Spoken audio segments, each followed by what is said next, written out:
Queridos compatriotas alrededor del mundo, un saludo desde Bruselas. Aquí son las 5 de la tarde, 5 y algo, 5 y 7.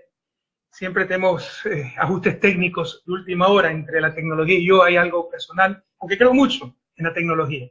Pero me encuentro muy feliz porque estamos transmitiendo de la Casa de América Latina, en el corazón de Bruselas, y con decenas de ecuatorianos que al enterarse el día de ayer de este enlace han venido incluso de Alemania, de Francia. Muchas gracias a todos por estar aquí.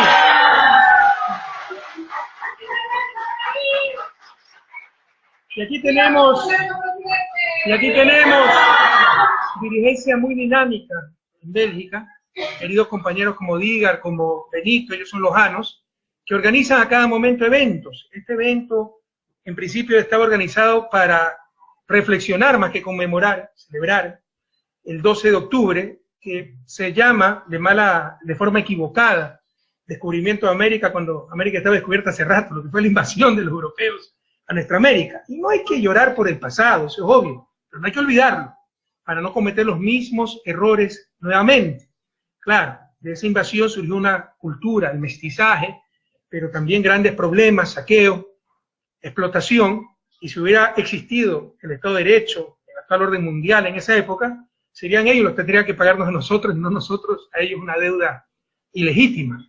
Y es más, aquí hay que reflexionar también sobre el enigma del desarrollo, como yo le llamo, estoy escribiendo un libro al respecto, porque del río Bravo para adelante, plena de salud, por favor, que se apagó, del río Bravo hacia el norte, se desarrollaron esos países. Alguien apagó la luz, por favor, gracias.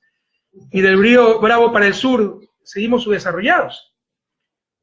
Las respuestas son múltiples, son complejas, un gran enigma, pero una de esas respuestas sin duda son las élites que nos dominaron, élites que explotaron al resto, que no generaron riqueza, extrajeron riqueza, y cuando acumulaban riqueza no servían para impulsar a los demás, incluso cuando era por progreso técnico esa riqueza, por innovación, por emprendimiento, sino servía para diferenciarse de los demás. Y lo vemos acá, ahora en el siglo XXI en América Latina, con sus clubes exclusivos, sus escuelas exclusivas, sus barrios exclusivos, todo exclusivo, ¿no? Para diferenciarse del resto. Esa es una de las claves del desarrollo, que nuestros estados sean estados verdaderamente populares, representando a las grandes mayorías, y no los estados capturados por unas élites representando solo sus intereses, y esos intereses nos hacían parecer como los intereses de las grandes mayorías, y era absolutamente falso. Eso ha sido la revolución los últimos 10 años, el cambio en las relaciones de poder. Pero como vamos a ver, tal vez este es el enlace más importante que he dado, menos digital, y yo creo que uno de los más importantes en la historia. Ese viejo país quiere volver, esos viejos poderes quieren volver, como yo le llamo el país de la camioneta. Ya vamos a explicar por qué. Un saludo a los compañeros de Santay, estoy preocupado. Sí saben que un pesquero se llevó el puente peatonal, parte del puente peatonal, y tenemos en Santay una comunidad de pescadores, fueron rescatados de la pesca de subsistencia, se dedicaban al turismo, y hoy ese turismo debe estar seriamente disminuido. Un abrazo a ellos, ojalá se resuelva prontamente el problema grave del desplome de parte del puente peatonal por esa embarcación que fue a la deriva prácticamente. Y un saludo a mis compañeros de Alianza País, están reunidos ahorita en las Chiris, decenas de dirigentes preparándose para enfrentar estos momentos durísimos que vive la patria, que vive la revolución. Nadie se engaña. No solo que la revolución no continúa, ganó el 24 de mayo, hay toda una contrarrevolución en marcha. Su principal enemigo, borrar a Correa del mapa. Es decir, el problema de la revolución de Alianza País ha sido yo, ellos son los gerentes propietarios de los principios de Montecristi. ¡Cuánta vanidad! Como decir, sí, yo estoy de acuerdo con la revolución cubana, pero Fidel Castro era un dictador, autócrata, etc. Eso no existe, no pueden disociar las dos cosas. Eso es lo que intentan hacer los envidiosos, los arribistas, los lobos disfrazados de corderos. Vamos a enfrentar estos tiempos durísimos, no buscamos esto, pero así es la vida. Yo creo que soy un hombre muy afortunado, no le tengo miedo a los desafíos, ojalá no hubiera ocurrió. Hay que saberlo enfrentar con alegría, con determinación, y para eso nuestros dirigentes de todo el país están reunidos en Alianza País. Un abrazo a Gabriela Rivadeneira, secretaria ejecutiva, un abrazo a Ricardo Patiño, vicepresidente nacional, un abrazo a todos los compañeros. En el último enlace había un importante evento, era el 30 de septiembre, en la asamblea, en el Salón José Mejía Lequerique. Me dijeron que por esos lapsus brutus, que algunas veces uno tiene, la su lengua, dije José María Lequerica. No entiendo por qué. Algunas veces se me lengua la traba, ¿verdad? Así que disculpen, Es obvio que nuestro prócer José Mejía Lequerica fue delegado de América Latina para el Congreso en Cádiz, una persona extremadamente importante, un intelectual de primer orden, así que pido disculpas por ese error. Y bueno, vamos a hablar 3 temas básicamente el día de hoy, si es que me queda tiempo. Si que me demore demasiado, pues suspenderé el último tema, que son las medidas económicas, que prácticamente son cosas totalmente sueltas, cosméticas. Es el golpe de Estado blando que está en marcha en el país, porque lo que se nos ha presentado, disfrazado de consulta popular, es un verdadero golpe de Estado, acabar con el Estado de Derecho. El caso Jorge Glass, que es un insulto a la justicia, un insulto a la decencia, ensañamiento, la persecución política, la judicialización de la política en la persona de Jorge Glass, exactamente el mismo libreto que Brasil. Y como le decía, el tercer punto será las medidas económicas que se anunciaron hace un par de días por el presidente de la República.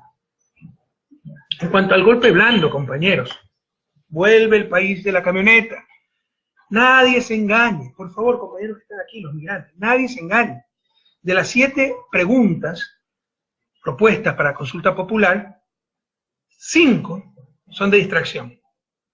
Y solo 2 representan lo que se busca de verdad. Primero, entregar a los de siempre el país, apoderándose del Consejo de Participación Ciudadana y Control Social.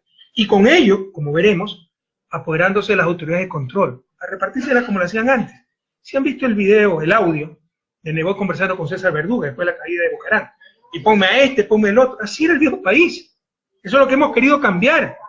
Y como este gobierno está entregado a ese viejo país, basta ver con quién andas para decirte quién eres.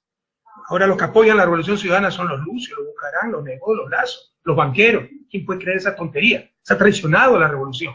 Entonces, como lo que se busca es entregarle al país, esa nomenclatura, ese establishment, a los poderes de siempre, ¿no? Se quieren tomar el Consejo de Participación Ciudadana, la autoridad de control, disfrazada de democracia, toda esta jugarreta. Se quiere reemplazar, le insisto, al Consejo de Participación Ciudadana y Control Social, a las autoridades de control, un verdadero golpe de Estado plebiscitario, que incluso le otorgaría, y esto es gravísimo, al Consejo de Participación Ciudadana y Control Social de transición, que es exclusivamente nombrado por el presidente, solo con ternas del presidente. Ese Consejo de Participación Ciudadana transitorio tendría funciones que constitucionalmente le corresponden a la Asamblea Nacional.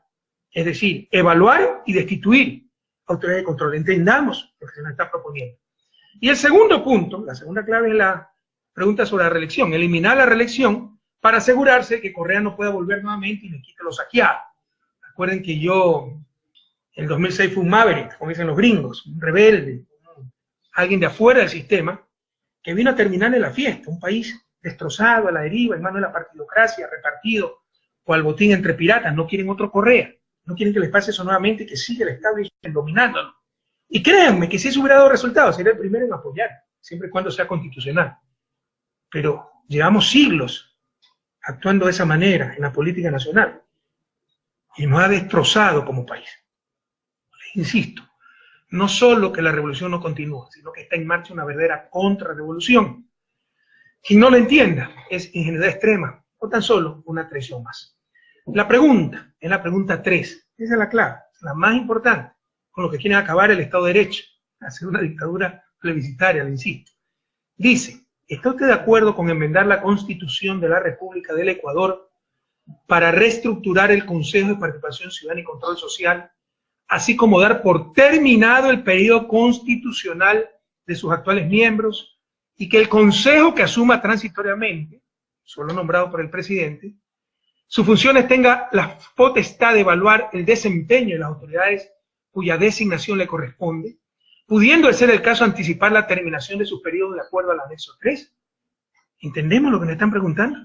Con esta pregunta, entre comillas, que además son varias preguntas en una, de la forma más grosera e inconstitucional, y aprovechando la manipulación de los medios de comunicación y el hinchamiento mediático al Consejo de Participación Ciudadana y Control Social, se quiere descabezar al Consejo, reemplazarlo por un Consejo transitorio, entre comillas, de 7 miembros, conformado exclusivamente por representantes enviados por el Ejecutivo a la Asamblea internas, y lo más grave, se propone entregarle las funciones de fiscalización de la Asamblea Nacional Revisen, artículo 131 de la Constitución Política del Estado. Lo cual evidentemente implica una reforma a la estructura del Estado. Pasarle las funciones de la Asamblea a un Consejo de Participación Transitorio. Significa, indudablemente, evidentemente, aquí hay constitucionalistas, una reforma a la estructura del Estado, que solo se puede realizar por medio de Asamblea Constituyente. Quiero recordarles, compañeros, porque la memoria es frágil, ¿por qué se creó el Consejo de Participación Ciudadana? Acuérdense, ahí está Nebot con Verduga, hablando por teléfono, repartiéndose los cargos, las autoridades de control. Así era antes el país. El Congreso nominaba a las autoridades de control, el ente más politizado, y llegaban tremendamente comprometidos esos jueces, esos fiscales, etc. Recuerden la Pichicorte, nombrada por el Congreso. Cuando inició el gobierno, recuerden el fiscal, el que quedó en quinto lugar fue el elegido, por los amarres de la partidocracia. De la terna que envié para superintendente, fue el tercero, puesto a última hora, porque no estaba en la terna, pero no cumplía los requisitos uno de los miembros que quería presentar. Se puso a última hora este señor, y lo que hizo fue amarrar con los social cristianos y sociedad patriótica para que lo nombren a él, de tal forma que lo propone el propio Gilmar Gutiérrez. Así se nombraban las autoridades de control. Todos llegaban comprometidos, dependientes del partido, que lo había promocionado. Sí, a los tuyos no te toco, a estos sí los persigo, etc. Por eso se creó ese Consejo de Participación Ciudadana y Control Social, que busca que entes un poco independientes en la parte política, elegidos por concurso de merecimiento, vocales, consejeros, sean los que elijan, a su vez por concurso nacional de merecimiento y con comisiones ciudadanas, a las diferentes autoridades de control, al Consejo de Judicatura, al Consejo Nacional Electoral. El diseño es muy bueno, el diseño institucional. Otra cosa es que no haya funcionado adecuadamente con los actuales vocales, y en eso podemos estar de acuerdo. Ni siquiera han iniciado, por temor, por presiones del Ejecutivo, el concurso para Contralor de la República. Y están utilizando a la Contraloría como instrumento de persecución, por eso que no quieren cambiar al actual Contralor encargado. Pregunten a asambleístas, a exministros, a dirigentes de Alianza País que se oponen al actual gobierno, enseguida les mandan una auditoría. Entonces, por eso el gobierno quiere impedir el concurso para nuevo Contralor. Y el Consejo debió iniciar hace tiempo ese concurso y no lo ha hecho. Entonces, podemos coincidir que no han cumplido con su deber en la lucha contra la corrupción. Pero otra cosa es que esté mal el diseño constitucional, el diseño institucional. Y si lo que quieren es remover a funcionarios que no han cumplido con sus funciones, para eso existe el mecanismo, es decir, constitucional de juicio político. Sí entendemos todo eso. No es necesaria una consulta para remover funcionarios. Existe el juicio político. En el caso del Consejo de Participación Ciudadana y Control Social, a los consejeros, la Asamblea les puede hacer juicio político y se necesita solo mayoría simple para que sean destituidos. ¿Cuál es el problema con esto? Que sencillamente saldrían los actuales vocales, pero el gobierno no podría apoderarse del Consejo de Participación, nombrando un consejo ad hoc. Habría que hacer concurso nuevamente. Y lo que buscan es eso, no cambiar los vocales solamente, apoderarse del Consejo de Participación. ¿Sí estamos claros hasta aquí? ¿Sí me explico adecuadamente? Aquí está la clave de todo, queridos compañeros. Por favor, a reaccionar, a defender a la patria, a defender lo logrado, el Estado de Derecho. Aquí está la clave de todo. No se trata de remediar el mal funcionamiento del Consejo de Participación Ciudadana, con lo cual muchos coincidimos, y para lo cual no es necesaria una consulta.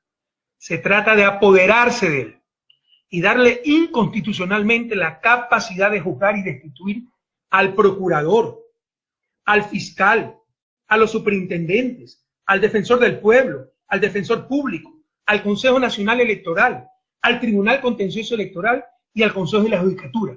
Todos esos son organismos y funcionarios nominados por el Consejo de Participación, y la consulta busca que ese consejo tenga capacidad para evaluarlo y destituirlo, cuando esa capacidad es exclusiva de la Asamblea Nacional. Es el fin del Estado de Derecho. Es una dictadura disfrazada. Pero no solo queda aquí esto. Sobre el Consejo de Participación definitivo, ya lo anterior es extremadamente grave. ¿Qué constitucionalista puede justificar esto? Hay que ser cara dura. ¿Cómo la gente vende su conciencia? Yo puedo ser parcializado, de hecho lo soy. Yo siempre voy a estar con los pobres, siempre voy a estar con América Latina. Todos tenemos nuestras preferencias. Nadie es neutral. Pero otra cosa es no ser objetivo. Yo puedo ser parcializado, tener mi corazón en ciertos sectores, pero jamás, más aún como académico, más aún como analista, más aún como político honesto, jamás debemos perder la objetividad. Y un constitucionalista honesto, como ya han salido algunos, pocos que han salido, más han salido a defender esta barbaridad. Un constitucionalista honesto jamás podría justificar una barbaridad de esta magnitud. Y sobre el Consejo de Participación Definitivo, se propone la elección de 7 vocales por elección popular, una vez que pase el de transición, poniendo como requisito que no sean afiliados a partidos políticos. Lo único que se logrará con lo primero, que puede ser discutible, pero lo único que se logrará es tener un mini congreso. Y lo segundo, que no sean afiliados a un partido político, es un absurdo que atenta contra los más elementales derechos de afiliación política y participación, usando la estrategia conservadora de satanización de la política. Entendamos que es una manera de inmovilizarnos. O sea, en otros países se busca que la gente se afilie a movimientos políticos para, por medio de organizaciones políticas, pues, incidir en la política nacional. Aquí se sataniza aquello. Qué daño que le hacen a la democracia, qué daño que le hacen al sistema de partidos, qué daño que le hacen a la institucionalidad. Y es un discurso conservador. La izquierda debe rescatar el valor de la política, que es la forma racional como una sociedad toma sus decisiones. Si no hay organizaciones políticas, si no hay dirigentes políticos, ¿quién toma las decisiones? Los gerentes allá nos quieren llevar a rechazar todas estas cosas que incluso atentan, insisto, contra los más elementales derechos de participación. Y finalmente, hay un detalle nada irrelevante. El Consejo Transitorio, recuerda, se cambia el Consejo, se nombra un transitorio, exclusivamente con representante del Ejecutivo, y después de unos meses se nombra el definitivo, proponen por elecciones, con las elecciones locales del 2019, y que no tengan afiliación a partido político. Pero hay un detalle nada irrelevante. El Consejo Transitorio en realidad podría quedarse hasta el año 2023, ya que el Código de la Democracia prohíbe realizar reformas legales en materia electoral durante el año anterior a las elecciones. En consecuencia, no podrían elegirse los nuevos miembros con las elecciones locales de febrero de 2019. Podríamos tener un Consejo de Participación nombrado exclusivamente por el Ejecutivo, con plenos poderes, fuera de la Asamblea, hasta el año 2023. Esas son las trampas de la consulta. Ojalá todos entendamos. Lo que se quiera hacer con el Consejo de Participación Ciudadana y Control Social, nos gusta o no, nos caiga bien el Consejo no, equivale, compañero, es lo mismo, es una función del Estado, como la Asamblea, equivale a querer disolver la Asamblea, no porque haya cometido una inconstitucionalidad, sino porque me cae mal. Y elegir una Asamblea transitoria, exclusivamente con miembros del Ejecutivo, y darle la capacidad de dictar sentencias, que solo lo tiene la función judicial. Es eso, análogo. Es otra función del Estado, el Consejo de Participación, y básicamente la función de participación ciudadana y control social, de la cual es parte ese Consejo de Participación. Entendemos todo lo que está pasando. Es una barbaridad. Se sembraría el nefasto precedente, además, de que cada presidente que llega en la cresta, supuestamente, en la ola de popularidad, no le caen bien las autoridades de control, llama a consulta popular y las vota todas. Insisto, es el fin del Estado de Derecho. Obviamente esta pregunta no puede pasar el control constitucional de la Corte Constitucional, cuya misión fundamental, la misión de la Corte Constitucional es proteger al Estado de Derecho. O sea, cualquier corte que se respetara no puede pasar una barbaridad así. Ya hemos visto el burro volando, falta solo la manada. Ya hemos visto cómo de forma descarada, ya hemos visto el camello pasando por el ojo de la aguja, solo falta toda la manada de camellos también. Ya hemos visto cómo de forma descarada se reúne la vicepresidenta encargada, ministro de Justicia, secretario de Gestión Política, con los jueces de la Corte Constitucional. ¿Saben lo que es eso? Cuando existe un proceso en marcha presentado por el Ejecutivo y después de forma descarada nos hablan de independencia de funciones. Esta gente tiene psicología proyectiva. Acusaba a mi gobierno de todo lo que ellos practican, porque ahora es que se ha acabado la independencia de funciones. Miren cómo presionan a autoridades de control, a los jueces constitucionales. Ahora es que hay censura total de prensa, blindaje total para ciertos actores políticos, solo una verdad manipulada, en consecuencia no es verdad. Ahora es que hay persecución por parte de los organismos de control. Imagínense si yo me reunía con un juez, en la vida me reuní, pero con un juez, hubiera sido un escándalo.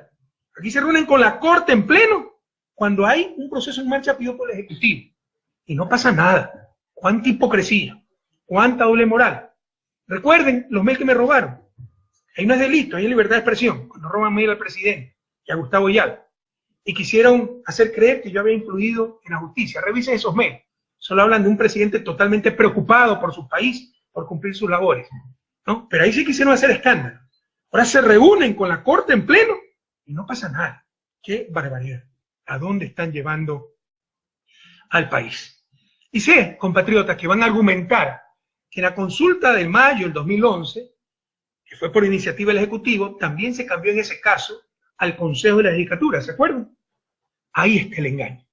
Ahí está el engaño.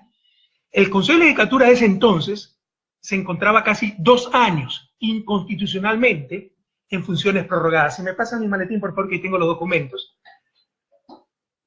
Violando el artículo 20, gracias, del régimen de transición, que daba 180 días. 180 días, aquí está, ¿no? Daba 180 días el régimen de transición, los que tienen el librito de la Constitución, el régimen de transición está al final. Artículo 20, el régimen de transición, que daba 180 días, lo voy a sacar mi Constitución, está bien viejita porque lo utilizo mucho.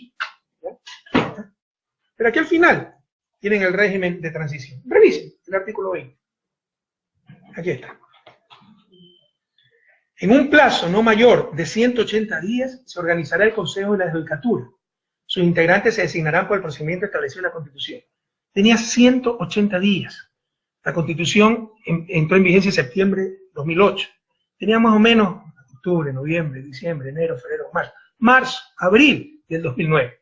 Era mayo del 2011 y seguía en funciones, porque no se elegía al nuevo Consejo. Esto era inconstitucional. Y mientras tanto la justicia estaba en soletas. Recuerden que teníamos cerca de 6.000 caducidades de prisión preventiva. Eso significaba que después del año, sin sentencia, había que dejar libre al asesino múltiple, al violador, a los criminales más peligrosos. Y la población me reclamaba por la seguridad a mí. Cuando eso dependía del sistema de justicia. Yo dependía del sistema de justicia.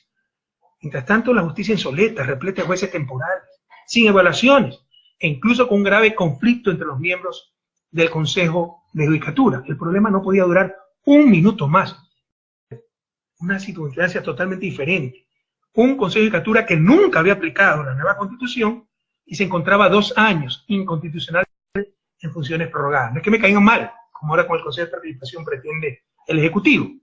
Además, se intentaron varios juicios políticos a los miembros de este Consejo, al menos del año 2009. Juicio que podía resolver la parte de gestión, no podía resolver el problema constitucional. Pero se necesitaban 2/3 partes de la Asamblea para la institución del Consejo y no lo teníamos. De hecho, al final se hizo el juicio político y lo perdimos por el bloqueo de la oposición. Prohibido olvidar. Si algo tengo como virtud o como defecto, es la coherencia, compañeros.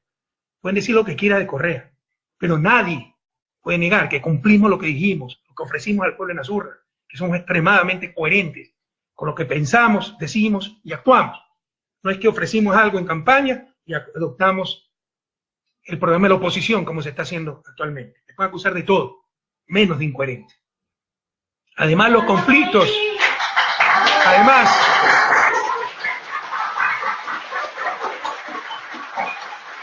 Además, los conflictos del Consejo de Judicatura nos mostraban que el diseño constitucional original de 9 vocales no iba a funcionar. Esto estaba en el artículo 179 de la nueva Constitución.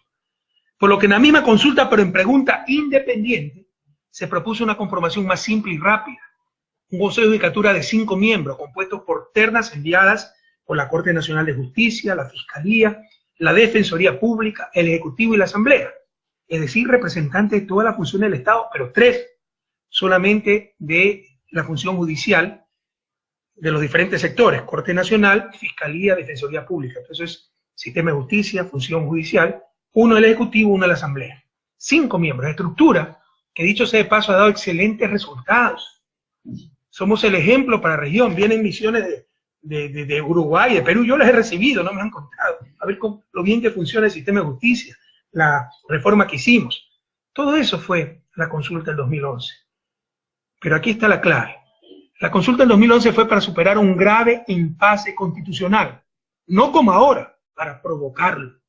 La consulta del 2011 fue para superar un grave impasse constitucional. Ahora están provocando esa inconstitucionalidad con una consulta amañada. Sin embargo, habría que recordar todo lo que dijeron los medios de comunicación y actores políticos en el 2011. Anunciaron de la captura de la justicia hasta el colapso de la República, y era el dictador, se acabó la división de funciones, la separación de funciones, la independencia judicial. Hoy, ¿qué dicen esos mismos actores? Dicen exactamente todo lo contrario y promueven el sí en esta consulta. La doble moral es impresionante. Ahí estuve revisando las intervenciones de todos estos señores, los Pachacuti, el MPD, juristas, participación ciudadana, etcétera.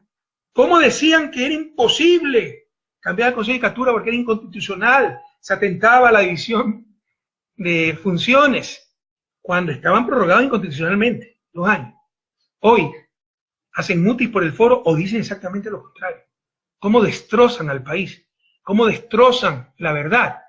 Por los anhelos coyunturales, por las conveniencias coyunturales. Así no se desarrollará nunca nuestra patria. Solamente la verdad nos hará libres. Les resumo, compañeros. Consulta 2011, cambio del Consejo de Judicatura.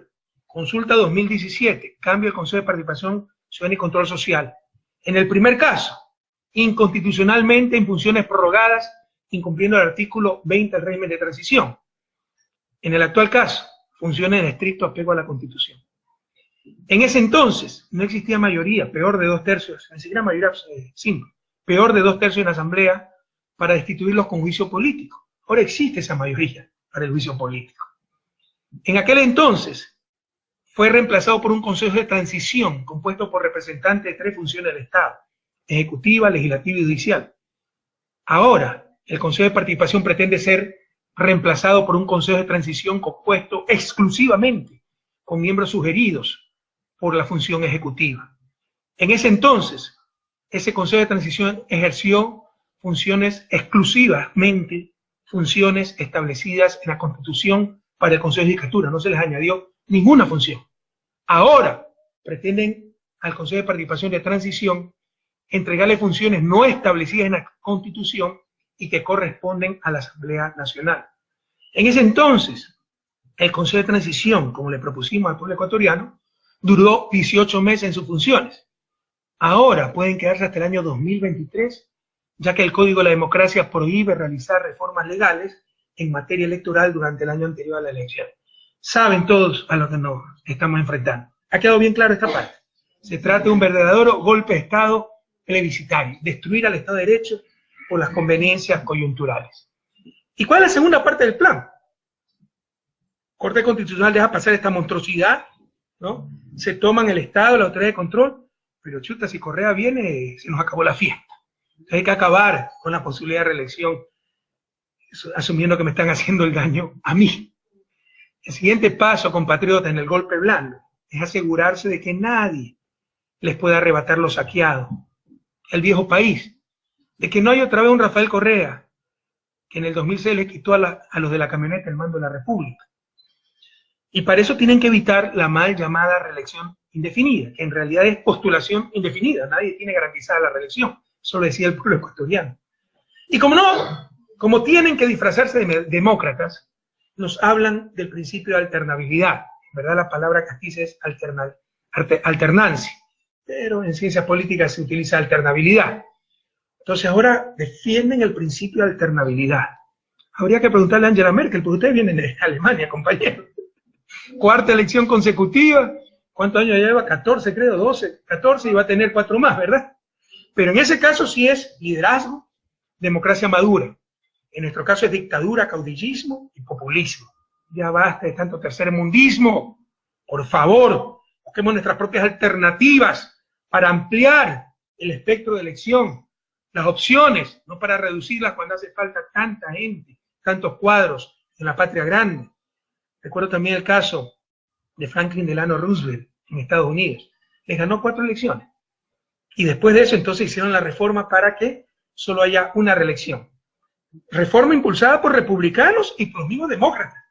que envidiaban a Franklin Delano Roosevelt y querían su pedazo del pastel, querían su oportunidad también para ocupar ese puesto, y como no podían vencerlo en las urnas, para que no haya otro Franklin Delano Roosevelt, limitaron la reelección presidencial solo a una reelección. Pero ahí para abajo, senadores, congresos, gobernadores, sí tienen reelección, postulación ilimitada, postulación indefinida. ¿Qué sentido tiene todo esto? Solo mediocridad. Y la pregunta es la pregunta número 2, que dice, para garantizar el principio de la alternabilidad, son demócratas, ¿no? ¿Está usted de acuerdo con enmendar la Constitución de la República del Ecuador para que todas las autoridades de elección popular puedan ser reelectas una sola vez, recuperando el mandato de la Constitución de Montecristi y dejando sin efecto la reelección indefinida aprobada mediante enmienda por la Asamblea Nacional el 3 de diciembre de 2015, según lo establecido en el anexo 2? Ellos son los demócratas que defienden el principio de alternabilidad. Ellos son los gerentes propietarios del espíritu de Montecristi. ¿Cuál es la verdad? En la Constitución de Montecristi no consta el principio de alternabilidad. En el 98 sí, gobierno alternativo, acá no.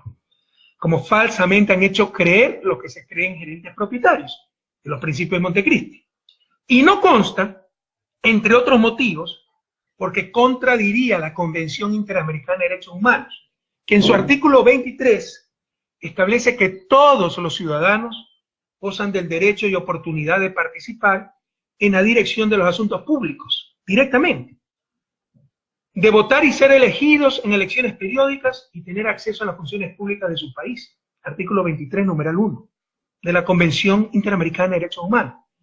Y este mismo artículo señala que la ley puede reglamentar el ejercicio de estos derechos, exclusivamente por razones de edad, nacionalidad, residencia, idioma, instrucción, capacidad civil o mental o condena por juez competente en proceso penal, el numeral 2 del artículo 23. Lo dice expresamente la Convención Interamericana de Derechos Humanos. Por ningún lado se puede restringir ese derecho porque ha sido electo anteriormente para ese cargo. Cuando se estableció una nueva constitución el sistema de una reelección, yo estuve ahí, no es que me lo contaron, lo discutimos. Nadie hablaba de que no, que la alternativa, no. Lo que se dice es que hay que homogenizar todo. Se buscaba ordenar el sistema electoral, ya que antes el sistema de una sola reelección regía, como en Estados Unidos, solamente para presidente y vicepresidente, mientras que todos los demás puestos, alcaldes, prefectos, concejales, consejeros, asambleístas, en esa época diputados, todos los demás puestos de elección popular tenían postulación indefinida. De esta forma fue perfectamente legítimo volver al sistema de postulación indefinida para todos. Lo inconsistente hubiera sido tener dos sistemas, como ocurría antes de la Constitución de Montecristi. El principio de alternabilidad, compatriotas, invocado en los considerandos y en la propia pregunta a ser consultada, manipulando la opinión pública, induciendo la respuesta. Ese principio de alternabilidad no consta, que lo demuestran los que defienden los principios de la Constitución de Montecristi, no consta en la Constitución de Montecristi. No hay ningún fundamento legal y es contrario a la Convención Interamericana de Derechos Humanos y a la doctrina y jurisprudencia de la Corte Interamericana y algunos pronunciamientos de la Corte Interamericana al respecto. Y si hubiese alguna duda, debe resolverse de acuerdo al artículo 417 de la Constitución. Pregunten a los constitucionalistas serios, es decir, invocando el principio pro ser humano, de manera que se logre la más efectiva vigencia de derechos, no reducir esos derechos, no hacer una regresión de derechos. Claramente, la posibilidad de postularse y ser elegido, así como la posibilidad de reelegir a alguien que ya ejerció dichas funciones, aumenta derechos, no lo disminuye. Es tan sencillo como la matemática elemental. Elegir entre A, B, C significa más opciones que poder elegir solo entre A y B. Si en lugar de poder yo elegir A, B, C, me dicen solo poder elegir entre A y B, están restringiendo mi derecho a elegir. Y la participación, poder participar entre X, Y, Z, y de repente que me digan solo puede participar X, Y, están restringiendo mi derecho a la participación por motivos no considerados en la Convención Interamericana de Derechos Humanos. Esta es la verdad. Pero además, y esto es extremadamente importante, lo dejó totalmente claro el dictamen de la Corte Constitucional para la enmienda de reelección, aprobada en diciembre del 2015. El dictamen de la Corte es de 31 de octubre del 2014. Textualmente, ¿qué dice ese dictamen? La limitación a las personas que han ejercido un cargo público en elección popular y que han sido reelectas comporta una medida que no denota razonabilidad, lo dice la Corte Constitucional, dado que afecta a los derechos de participación, tanto del candidato a reelegirse, cuanto de la ciudadanía para poder pronunciarse sobre esta candidatura. Lo dice la Corte Constitucional. Continúa en otra parte del dictamen. En conclusión, la propuesta de modificación garantiza el derecho de los ciudadanos para elegir a sus representantes. Garantiza el derecho de los ciudadanos para elegir a sus representantes, sin que exista discriminación hacia las personas que deseen candidatizarse para un cargo público de elección popular. Dictamen de la Corte hace 2 años. En consecuencia, compatriotas, se evidencia que la Corte Constitucional del Ecuador, en el 2014, y cuyos miembros son los mismos, actualmente son los mismos, no ha cambiado, estableció que la postulación indefinida, propuesta a través de la enmienda constitucional, garantiza los derechos de participación, a través de la libertad de los ciudadanos de elegir a sus representantes, precisando además que las propuestas constitucionales, cito, las propuestas constitucionales sugeridas buscan garantizar el principio constitucional de participación democrática de los ciudadanos, previsto en el artículo 95 de nuestra Constitución, y los derechos de participación de los ecuatorianos constantes en los numerales 1 y 2 del artículo 61, referidos al derecho a elegir y ser elegidos, así también como también a intervenir en los temas de interés nacional. Cierro cita. Es claro, clarísimo, claridad meridiana, que la eliminación de la postulación indefinida significaría una restricción a los derechos de participación ciudadana y a los derechos de elegir a quien yo crea conveniente. Y quiero decirles, compatriotas, quiero decirles, el vicio del café, que las decisiones de la Corte Constitucional, cuando interpretan derechos constitucionales, se ubican al mismo nivel que la Constitución de la República. Son principios constitucionales, devienen principios constitucionales, se convierten en principios constitucionales.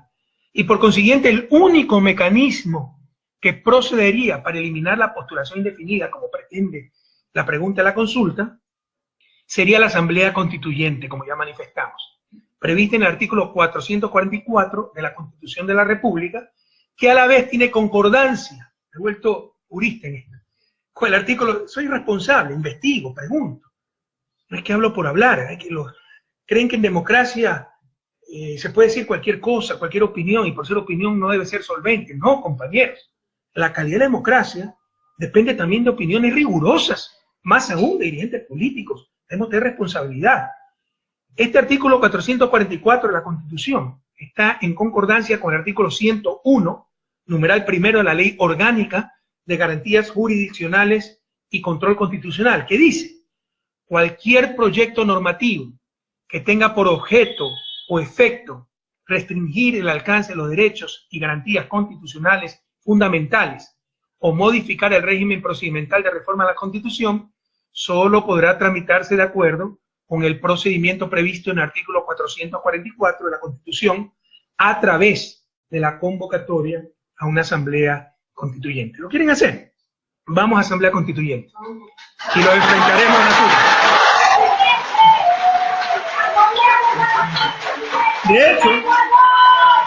De hecho, si la Corte Constitucional ya posee estas monstruosidades, nosotros recogeremos firmas, el 12% del padrón como Alianza País, para convocar a una asamblea constituyente, compañeros. No permitiremos que se lleven un poco la paz.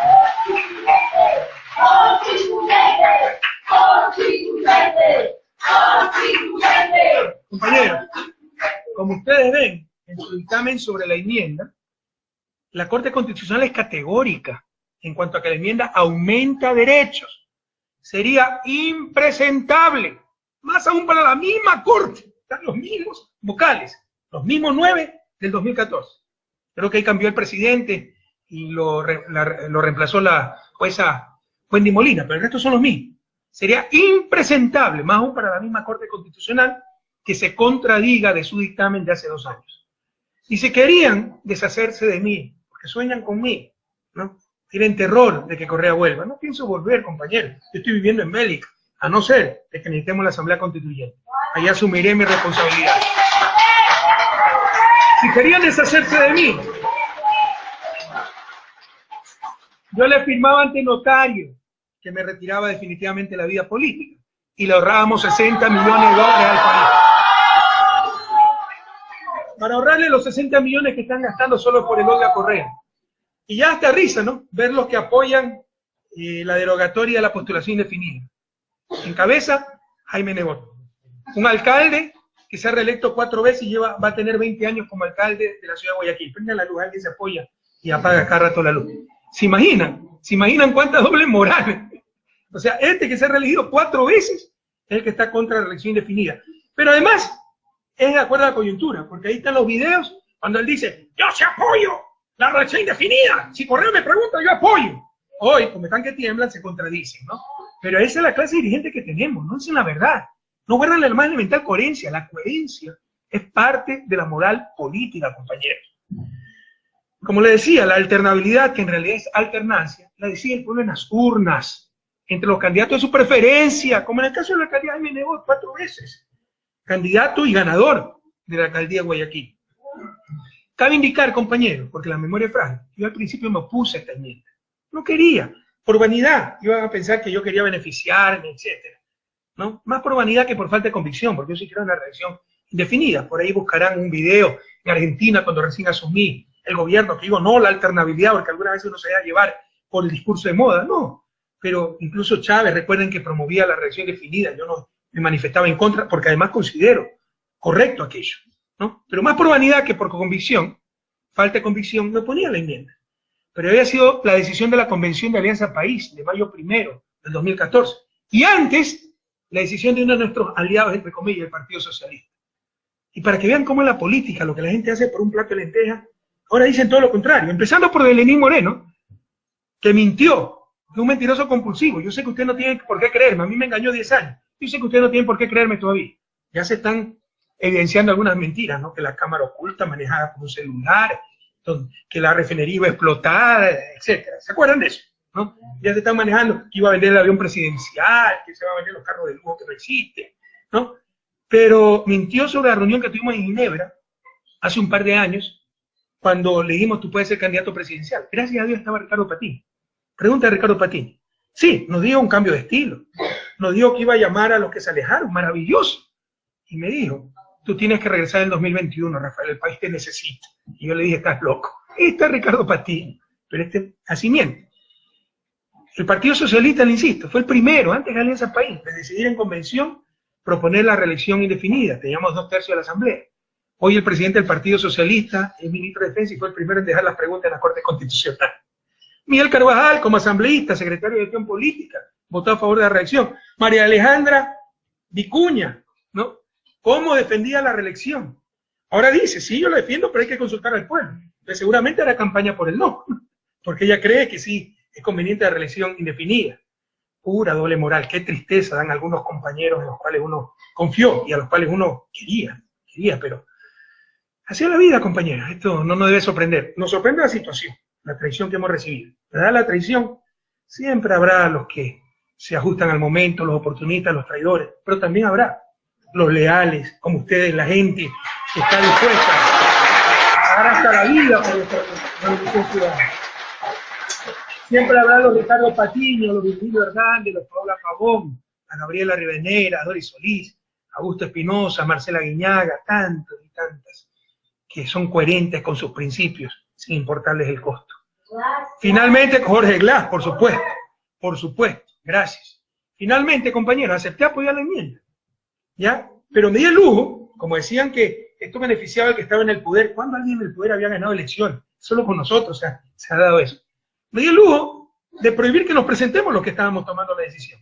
Los asambleístas que estaban decidiendo la reelección y yo como presidente que enviaba la propuesta, para así dar sin piso a los que decían que nos aprovechábamos del poder. Ese era su argumento. Ahora es cualquier cosa, ahora es que no, Correa no puede presentarse, ¿saben por qué? Porque nos gana. Eso es todo, porque nos gana. Qué espíritu más democrático, ¿verdad? Y ahí están las dos cosas, la pepa, como dicen los jóvenes en la costa de la consulta. Tomarse el Consejo de Participación Ciudadana, reemplazarlo por miembros designados por el Ejecutivo, darles una brutalidad, una inconstitucionalidad por los 8 costados, la función de la Asamblea Nacional y chantajear o sacar a la autoridad de control y apoderarse nuevamente del país, como el viejo país de la camioneta. Y lo segundo, bloquear el paso a una posible reelección de Correa, porque vuelve, no gana y se nos acabó la fiesta. Eso es todo. El resto es relleno con diferentes niveles de importancia. Por ejemplo, la ley de plusvalía. La consulta también busca derogar la ley orgánica para evitar la especulación sobre el valor de la tierra y fijación de tributos, publicada en el registro oficial del viernes 30 de diciembre. Esto es importante, porque la construcción decreció los 2 últimos años. Parece que por esta ley que está vigente recién desde enero del presente año, ¿no? Están utilizando una serie de informaciones falsas para desprestigiar a la ley, como lo hicieron cuando se discutía la ley. Esta es la pregunta 7. ¿Está usted de acuerdo con que se derogue la ley orgánica para evitar la especulación sobre el valor de tierras y especulación de tributos? Aquí tal vez hay un error tipográfico, conocida como ley de plusvalía según el anexo 1. Compañeros, con esta ley contra la especulación de tierras, que nos puso a la vanguardia de América Latina, ¿qué se logra? Que las ganancias extraordinarias, más aún cuando es producto de la obra pública, vayan a los municipios, no al gobierno, a los municipios que tanto necesitan esos recursos. Se evita la corrupción de utilizar información privilegiada para el lucro privado, como el caso de la perimetral. Año, por ahí va a pasar la perimetral, compra los terrenos, ¿no? Y después los vende a 10 veces más del costo. Como el caso de Tababela, del aeropuerto de Quito. Por favor, ¿cuántas fortunas han hecho con esto?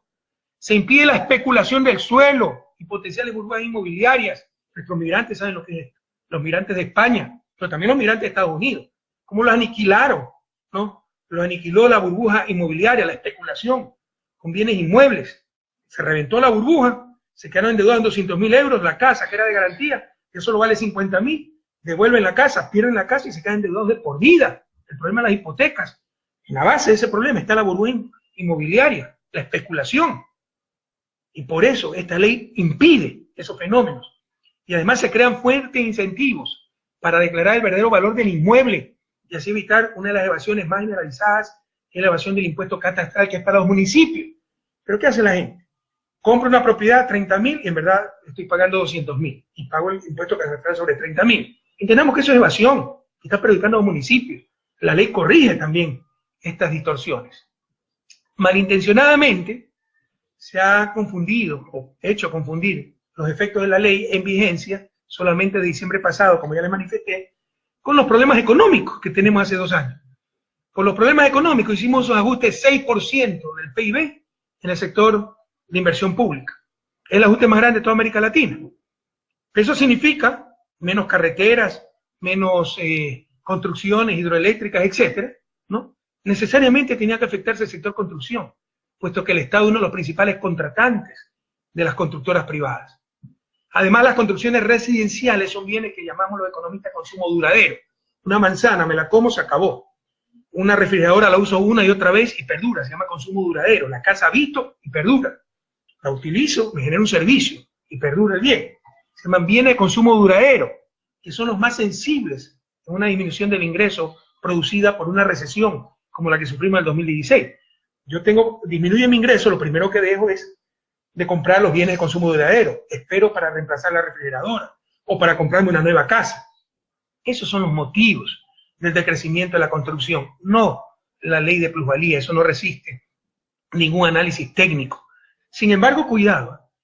Lo que pasa es que hay mucho engreimiento en ciertos sectores empresariales. Estamos hablando con respecto al 2014. Es deshonesto juzgar a un gobierno por los 2 años de mayores problemas. Juzguemos los 10 años. La economía se ha duplicado. En el 2006, el sector construcción tuvo utilidades por 180 millones de dólares. ¿Saben cuánto fueron las utilidades en el 2016? Con todos los problemas. 930 millones de dólares. 5 veces más. Esa es la realidad. Es sorprendente que algunos solo vivan quejándose. Inmobiliarias. En el 2006 ganaban 110 millones, en 2016 376 millones. Claro, es menos que en el 2014 que ganaron 545 millones. Pero hemos tenido recesión, además que había mucha especulación, ¿no? Entonces, en buena hora, si han dejado de ganar tanta plata, porque cuidado, si alguien gana más es que alguien pagó más. ¿Y quiénes son los que pagan más? Ustedes, a no ser de que haya aumentado mucho la actividad. Pero si son la misma cantidad de casas que se aumentaron, pero también aumentaron las utilidades no solo por el mayor nivel de actividad, sino por el aumento de los precios de esas casas. Las casas estaban carísimas. Se inflaron las utilidades de las inmobiliarias Y si alguien paga más por una casa, si alguien gana más por una casa, es que alguien paga más por una casa. Y lo que pagan más son ustedes, las familias. Como le decía, sí disminuyó la inversión en inmuebles y también cayó la compra de vivienda para habitarlo. Pero esto significa que se redujo la demanda. Ustedes conocen el mecanismo de mercado, oferta-demanda. Se reduce la demanda, ¿qué pasa con el precio? Debería bajar, ¿verdad? ¿Alguien vio que bajaran los precios de los inmuebles, los arriendos? Es decir, sus propios argumentos, que se ha reducido la demanda de vivienda, bienes inmuebles, etcétera, y no han bajado los precios, sus propios argumentos tan solo verifican el poder de mercado que tiene esta gente. Y en consecuencia, la necesidad de una adecuada regulación del mercado inmobiliario, que es precisamente lo que busca, entre otras cosas, la ley de plusvalía. ¿Sí quedó claro esto, compañeros? Compañeros, no se engañen. La realidad es que el problema no es con la familia. La ley de plusvalía protege a la familia, que son las víctimas, son los que tienen que comprar las casas. Entonces, si especulan, si hay burbujas inmobiliarias, pagan más. Sin duda se benefician de la ley, las familias. El problema ni siquiera es con el sector de la construcción y la verdadera promoción inmobiliaria. Porque para esa verdadera promoción inmobiliaria, el principal problema es la especulación del suelo. El problema es con ciertos empresarios que se dedican a invertir en adquirir bienes inmuebles y esperar a que, bueno, hay recesión, ¿no? La gente vende su casa en España, entregan las casas, se las puede comprar a precio de gallina enferma. Eso todavía no ha ocurrido en Ecuador, no han bajado los precios. Esperan que pase el ciclo económico, aumenten los precios, o que por obras en la ciudad se incremente el valor comercial de los inmuebles, para revenderlos, esperan eso, para revenderlos en cortos periodos de tiempo, en valores muy superiores. Esto no es más que especulación sobre bienes de necesidad prioritaria, ¿entendemos eso? Si alguien especula con arroz en época de hambruna, se mete preso, se va preso. Si alguien especula con vivienda cuando hace falta tanta vivienda, no, hay que premiarlo. ¿Quién entiende eso? Tan solo que el uno probablemente es el pobre y el otro es el pelucón. ¿Quiénes se dedican a este negocio, compañero? Empecemos. Jaime Nebot. ¿Por qué creen que está promocionando la derogación de la ley? Toda su vida ha vivido del negocio inmobiliario. ¿Quién más? Lazo, pues. Decenas de inmobiliarias en Florida, jugando con el dolor de la gente. Cuando explotó el problema de las subprime, de los créditos subprime, se desplomaron los precios de las viviendas e hizo 14 empresas offshore en Florida, se llaman Nora Investment, estas son 12, y dos más con otros nombres, las famosas Noras. Revise el diario El Telégrafo del 29 de marzo de 2017, que recoge una investigación de Cintia García, página 12, que no la publicó la prensa comercial en nuestro país, de las tantas, estas son de las tantas 49 empresas offshore que tiene este señor, el banquero Lazo. Bueno, 14, 12 Nora Investment, 1, 2, 3, 4, son inmobiliarias que especulaban, compraron esas casas baratas cuando hubo el desplome de la burbuja inmobiliaria para después venderla mucho más cara. Estos son, pues, lo que, por supuesto, tienen que promocionar la derogación de la ley de plusvalía si viven de la especulación. Y otro motivo para intentar derogar la ley de plusvalía es que el gobierno no ha hecho una sola casa de las más de 80.000 que ofreció anualmente. Debería estar haciendo 220 casas diarias. No ha hecho una. Oiga, Rafael, usted se equivoca porque si inauguró unas casas, todas son las hechas por nosotros, compañeros. La casa de Manaví, ya llevamos como 30.000 construidas. Es la reconstrucción que empezamos en nuestro gobierno. Ellos no han hecho una casa. Están desesperados por la ayuda del sector constructor, que lo ha extorsionado. Le dice, sí, te ayudamos, siempre y cuando nos derogue la ley de plusvalía. Eso es todo. Pero a la familia, a ustedes, esa ley, se los aseguro, los beneficia, compañeros, a no dejarse engañar. Además, que la reforma se podía hacer por medio de la asamblea, pero ellos saben que muchos de nuestros asambleístas no se van a prestar esta farsa. ¿Y qué dice la izquierda en el gobierno? Te insisto, dime con quién andas y te diré quién eres. No se llaman izquierda cuando andan de la manito con los sepultureros de la patria, con los Jaime Nebot, con los Guillermo Lazo, con los Luz Gutiérrez, con los Bucarán, con los banqueros. ¿Qué izquierda puede estar con esos grupos que nos destrozaron durante siglos? Y más recientemente, muchos de ustedes están aquí como consecuencia de esa crisis de 1999, compañeros. Prohibido olvidar.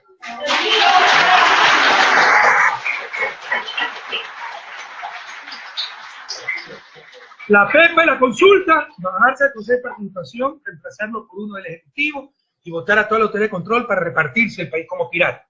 Y evitar la reelección para que Correa no nos quite la fiesta, ¿no? De ahí, la ley de plusvalía, por todos estos intereses de estos dirigentes políticos que a la vez son especuladores de tierra, de bienes inmuebles, más la presión del sector constructor. Y el resto son las clásicas preguntas de enganche, incluso de populismo penal. La primera dice: ¿está usted de acuerdo con que se enmiende la Constitución de la República del Ecuador para que se sancione a toda persona condenada por actos de corrupción con su inhabilitación para participar en la vida política del país y con la pérdida de sus bienes, como dice el anexo 1? Y la pregunta 4 tiene también que ver con delitos. ¿Está usted de acuerdo con enmendar la Constitución de la República del Ecuador para que nunca prescriban los delitos sexuales en contra de niños, niñas y adolescentes según el anexo 4? ¿Saben una cosa? ¿No? ¿Quién puede estar contra esto? Aunque hay algunos matices, pero también una gran farsa. Muchas cosas están en la ley o proyectos de ley, y obviamente esto podría ser tramitado en la asamblea sin gastar decenas de millones de dólares en una consulta. Estas preguntas son tan solo para inducir a la gente a votar sí, porque ¿quién se va a oponer a esto? Pero en el primer caso, por ejemplo, ¿no?, seguir utilizando como instrumento político la lucha anticorrupción, lo que busca es eso, ¿no? Le ha dado grandes resultados la lucha anticorrupción. O sea, escucharon que era rentable, que nosotros somos los honestos, corrupto era Correa y su combo, jefe de la mafia, me llamaron, ¿no? Imagínense, jefe de la mafia, cuando este tipo fue 6 años mi vicepresidente, o un incompetente completo, pues cómplice, ¿no? No, es un gran hipócrita, compañero, además, no es cómplice de nada, porque éramos un gobierno absolutamente honesto, es un gran hipócrita, pero ¿cómo no dar indignación, no? Lo canallesco, o sea, como el discurso anticorrupción, enunciado por la oposición, por los medios, da resultados, le gusta a la gente, yo me nanco en ese discurso, haciendo caso a compañeros que saben que somos honestos, que saben que hemos arriesgado la vida, y no como presidente, cuando si me pasaba algo, todo el mundo lo hubiera sabido, cuando no era nadie, recién llegado de Lovaina, luchando contra la corrupción en mi país, perdí mi empleo, fui perseguido, amenazado de muerte, incluso como servicios penales. Nosotros hemos luchado contra la corrupción toda la vida, permitiremos que canallas jueguen con nuestro principal tesoro, bagaje, con nuestra integridad.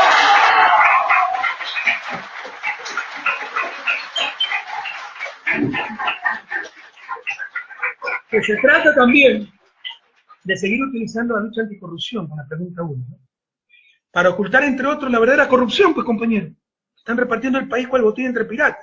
Las eléctricas buscarán, ya sacaron al gerente, ¿sí? El resto para abajo sigue siendo lo buscarán. ¿Ustedes creen que esa escoria de la política nacional va a aplaudir a un gobierno sin pedir algo a cambio? Tienen las eléctricas. Autoridad portuaria está en manos de la Sociedad Cristiana en Guayaquil. El Consejo o Comisión de Seguro de Depósito maneja miles de millones, respalda el sistema financiero. Debe ser independiente a la banca. Se lo entregaron a la banca. Así se está gobernando. Esa es la verdadera corrupción. La demagogia es la verdadera corrupción. Pero el pueblo no come cuentos, ¿eh? En las encuestas, ellos lo saben, la corrupción está en el puesto 3º o 4º. Es que el ecuatoriano es inmoral y no le interesa la honestidad. Por supuesto que no. Pero ellos saben, el ecuatoriano sabe, que no es verdad lo que están diciendo. Que ya en el registro civil no tiene corrupción, en las compras públicas no tiene corrupción, en la aduana no tiene corrupción, en el SERI no tiene corrupción. Que queda esa corrupción de los pájaros de alto vuelo, que existe en todas partes del mundo y que hay que combatirla. Pero prohibido olvidar, compañeros, ¿Odebrecht acaso no era la gran empresa? ¿Se acuerdan cuando la expulsé? Salió Carlos Vera, que era el encargado de comunicación de Odebrecht, a insultarme. La prensa, a tratarme de dictador, que no sé tratar a empresas extranjeras, a inversión extranjera. Odebrecht organizaba concursos de periodismo en América Latina. Contra la corrupción. Eso es Odebrecht. Prohibido olvidar. La gente sabe que esto es una cuestión aislada de paro, de alto vuelo, que está siendo sancionada, pero que el día a día esa corrupción institucionalizada ya no existe. Quieren volver a implementar. Eléctrica, ya, que ya no existe. No es que el ecuatoriano es inmoral, como nos quieren hacer creer. No es que no les interesa el asunto de corrupción. No lo ven en su vida cotidiana. Ven un cambio radical. Ustedes lo han visto, compañeros, muchos de los que han regresado al país antes de inmigración. Ya había extorsiones para sacar la maleta adicional, para no pagar ciertos impuestos. Ya eso no existe, compañeros. Y la gente se da cuenta. Lo que se consulta, compatriotas, engañosamente en la pregunta 1, ¿saben una cosa? Existe en el Código Penal desde hace más de 45. Esa es la verdad. No es una excepción. Muchas veces han hecho lo mismo. Preguntan cosas o anuncian cosas que están más que establecidas. En el nuevo COIP, está en el artículo 278. Se los voy a leer. La interdicción política. Aquí dice, el último inciso. Las o los sentenciados por las conductas previstas en este artículo quedarán incapacitadas o incapacitados de por vida para el desempeño de todo cargo público, todo cargo de entidad financiera o entidad de la economía popular y solidaria que realicen intermediación financiera. Esto es lo que están preguntando. Ya existe en el código. Es pura demagogia, puro populismo. También existe que tendrán que responder con sus bienes hasta el monto de lo robado. Si robaron 10 millones y tienen 10 millones, tendrán que darlo para pagar lo que robaron. Eso ya existe. Están preguntando nuevamente. Sobre la pregunta 4, sobre la imprescriptibilidad de los delitos sexuales contra niños, niñas, adolescentes, además de que también se pueda tratar por la Asamblea, a inicios de año yo envié el proyecto de ley proponiendo que la prescripción para delitos sexuales en contra de niñas, niños y adolescentes sea de 40 años. Lo quieren hacer imprescriptible, perfecto. Pero ¿por qué no utilizaron ese proyecto de ley? Y esta pregunta, el presidente de la Asamblea, Pepe Senado, dijo, esta pregunta fue presentada por la Asamblea. Pura demagogia. Si la podía tratar la Asamblea, en la ley. Una ley la podía tratar la Asamblea. Y tienen el proyecto ya de ley presentado. Hubiera bastado que la Asamblea de trámite esta ley y se ponga la imprescriptibilidad. Les insisto, son cosas que ya existen o pudieron tratarse por medio de la Asamblea, pero se trata de preguntas de enganche, pura demagogia, para que la gente diga sí a eso y a todo. Y el último grupo de preguntas, pues, sinceramente la irrelevante. No porque sea irrelevante la ecología, me voy a sacar de contexto esto. No, porque no cambia nada casi. Es la quinta. ¿Está usted de acuerdo en incrementar la zona intangible al menos 50.000 hectáreas y reducir el área de explotación petrolera autorizada por la Asamblea Nacional en el Parque Nacional Yasuní de 1.030 hectáreas a 300 hectáreas? Qué lindo, ellos cuidan el Yasuní, yo lo quería destruir. 6. ¿Está usted de acuerdo con enmendar la Constitución de la República del Ecuador para que se prohíba la minería metálica en todas sus etapas en áreas protegidas, en zonas intangibles y centros urbanos, de acuerdo al anexo 6? Las preguntas que...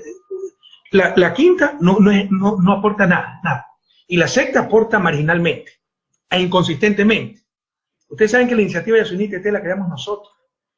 La postura, yo la diseñé, compañero, no era que se afectaba el parque, era que se evitaba enviar a la atmósfera 400 toneladas de CO2 y por eso, para evitar eso, que era nuestro derecho, explotar ese petróleo, necesitamos una compensación de la comunidad internacional para dejar el petróleo bajo tierra. Es como el mecanismo REDD.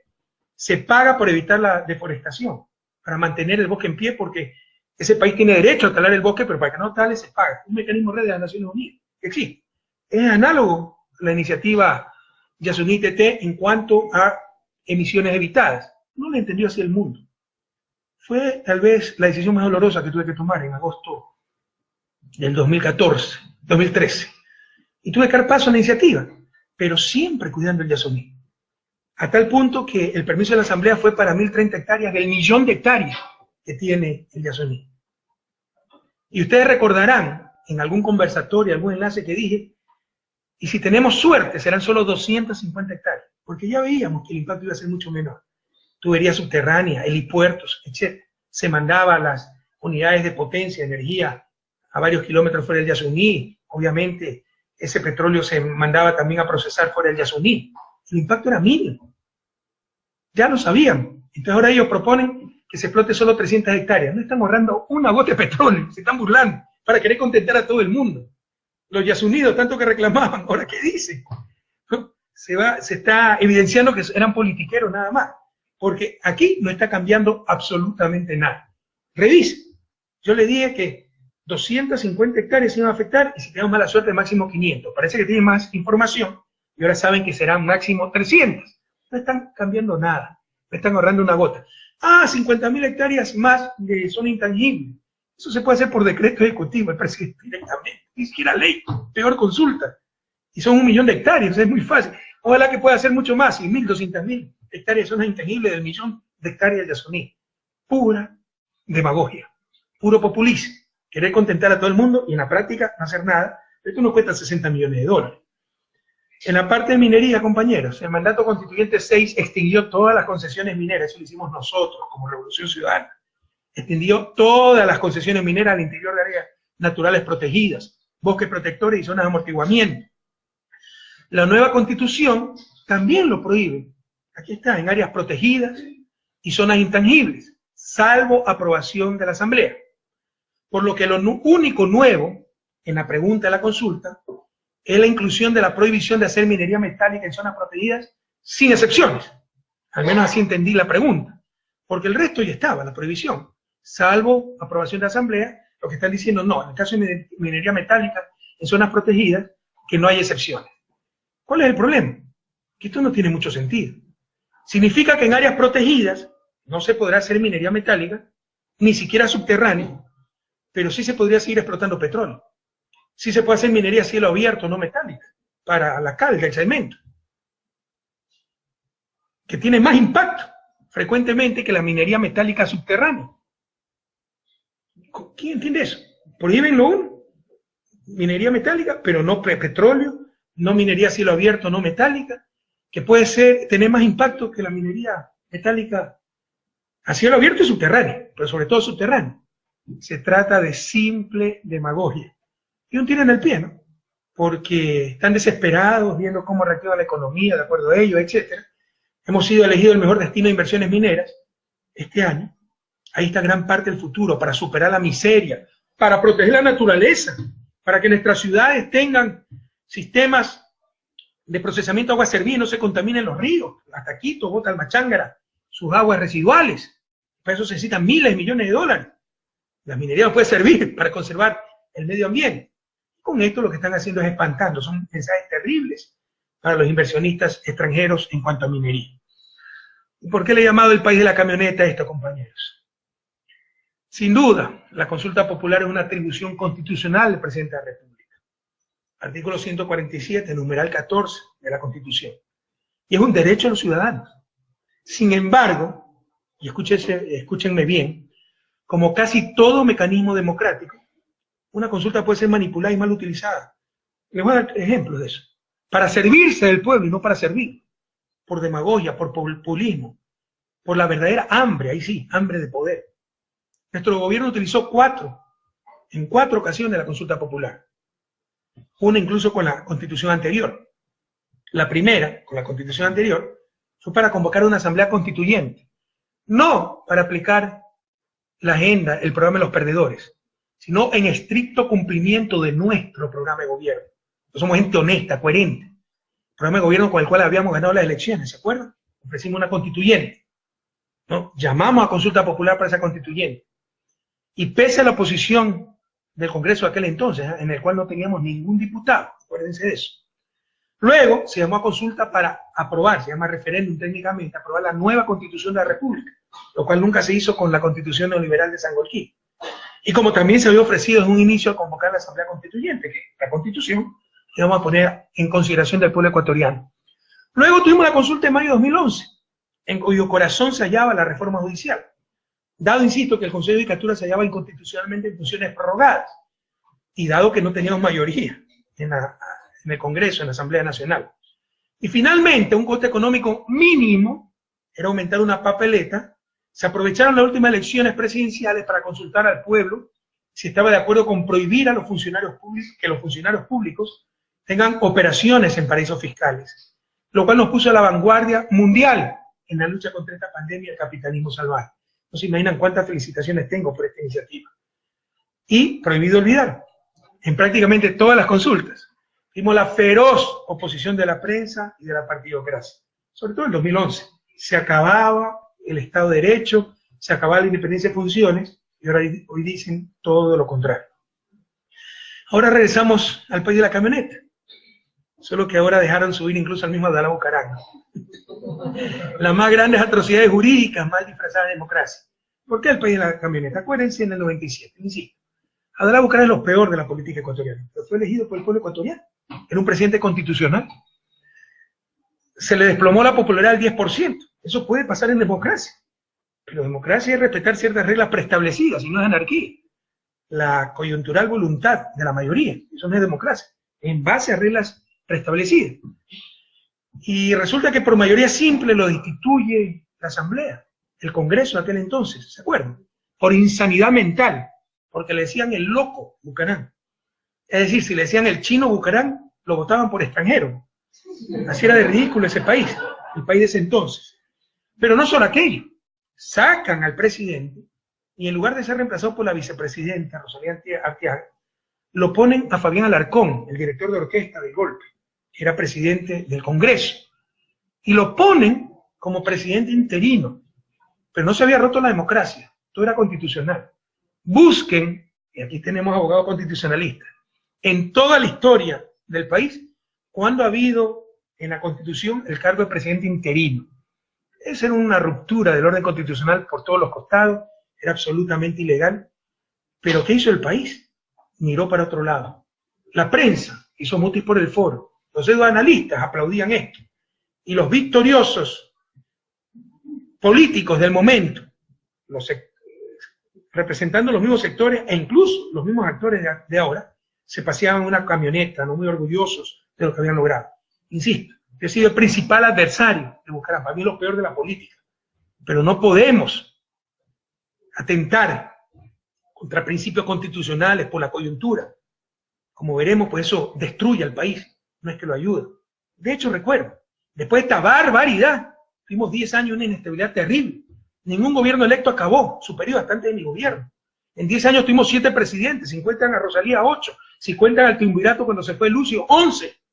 Esa fue la realidad del país. Pero esto es sabido que votaron a Bucaram, sabidísimo. Y para lavarse un poco la cara, en una falsa democracia, como nos quieren hacer creer ahora, llamaron a consulta también, mayo del 97. La pregunta 1, ¿ratifica usted el mandato popular de la jornada de febrero ejecutado en la decisión del Congreso Nacional que resolvió cesar en las funciones del presidente constitucional de la República, el abogado Abdalá Bucaram? ¿Saben con cuánto ganó esto? Con 61% del voto total, solo tuvo 19% de voto en contra, y esto significa 76% del voto válido, aunque ahí lo que valía eran los votos totales. 61% de voto total, 76% de voto válido. ¿Se imaginan la inmensa mayoría ratificando algo que era absolutamente inconstitucional? Pero así se manipulaba a nuestra gente. Pero esto no hace verdad la mentira, no hace democrático lo antidemocrático, no hace constitucional lo inconstitucional. Pregunta 2. ¿Está usted de acuerdo con la resolución del Congreso Nacional que al cesar en su función al expresidente constitucional de la República, Abdalá Bucaram, eligió como presidente constitucional interino, eso no existe, de la República el doctor Fabián Alarcón Rivera hasta el 10 de agosto de 98? 55% sí, 25% no, 68% y más del voto válido. Abrumadora mayoría a favor. Pero esto no convierte, insisto, una verdad, una mentira en verdad. Esto no convierte algo inconstitucional en constitucional. Esta es la falsa democracia. La democracia, la opinión de la mayoría, no es la verdad. La democracia no es la conveniencia de la mayoría o el gusto de la mayoría coyuntural, sino esa decisión mayoritaria con reglas preestablecidas. Si no, tenemos anarquía. Contra esa camioneta es que luchamos, compañeros. Por eso nació Alianza País. Por eso nació la Revolución Ciudadana. En eso nos definimos, en estar contra lo que representaba esa camioneta. Los poderes fácticos que le importaba un bledo el país, le importaba un bledo la democracia, la Constitución, en función de sus intereses coyunturales inmediatos. Cambiar eso fue cambiar las relaciones de poder. Y hoy vemos que vuelve esa camioneta, vuelve a la nomenclatura, el establishment, a aplaudir al gobierno actual. Y el gobierno está subido en esa camioneta, y ya lo subieron incluso a Abdalá Bucaram. Prohibido olvidar. Contra eso luchamos y lo volveremos a derrotar, compañeros.